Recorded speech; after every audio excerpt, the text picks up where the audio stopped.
This is my dog Bee, and I got her 5 years ago. And she has become the love of my life. Well, next to now I have a granddaughter, and she's kind of the love of my life. But Bee coming into my life 5 years ago was such a huge turning point for me.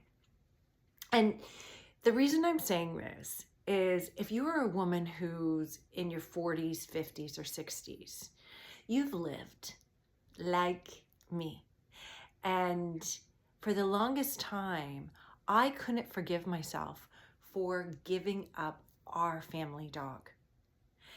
And it was from that lack of forgiveness of myself and being, quite frankly, really, really, really hard on myself, I wouldn't allow myself to even embrace any other dog, let alone the thought of having another dog. Until one day, I recognized that it was a huge block and that I'm not going to be allowed to move forward if I don't figure out how to forgive myself. And then Bee came into my world, and it has been, amazing since then. The reason I'm saying this is life is just filled with so many fabulous things and so many divots and big boulders, I say, come and roll you over, Mack trucks run you. And through that process, we become better. But like my time to be coming into my life, I had a grr to me. I had an anger to me. I had a frustration constantly to me, and I didn't know why. And it was because I just kept holding on to this anger and this piece of failure that I couldn't quite accept. But once I accepted it, forgave myself, let myself off the hook, because I did the best I could in the moment, I get this beautiful dog who has been a blessing to not just me, but our whole family. And I'm saying this because sometimes we need to hear each other's stories to realize that, one, we're not alone, two, we're more alike than we realize, and three, there's possibility. It kind of sometimes feels good to know that you're not the only one goofing up in life. So I created this program. It's called Who Am I Now? And it's specifically for women in their 40s, 50s, and 60s going through the transitions of not just like perimenopause and menopause, but really what's happening inward. It's giving you an opportunity to dive inward from that outside world, to allow yourself to listen, to allow yourself to pause and maybe forgive yourself, to offer yourself compassion, to be gentle and kind and generous with yourself.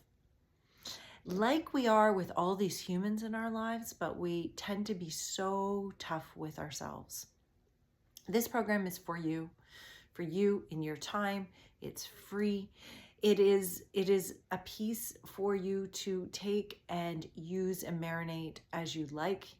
And hopefully it gives you space to evolve to, honestly, greater bliss, happiness, joy, ease, feel soothed, to feel nourished, to feel loved by yourself, by her. I give you some story. I offer you some questions to look at for yourself, some resources, and then some actionables that maybe they work for you, maybe they don't. But the big thing is that little nuggets get placed in the space that you open and you allow for yourself, because we're not done yet. We are not done yet. We're just at a sticky moment, and maybe menopause is all about taking the pause and rethinking and letting go and letting things be and creating anew. It's not easy work, but boy, it has a lift to it. It has a light to it. It has a ah to it. And you're not alone. You're not alone. We are all more alike than not. And when you kind of think of it that way, it kind of makes things a little bit better, a little bit more okay, and a little bit of support to kind of say, keep going, girl. You got this. Because we're not done yet. See you there.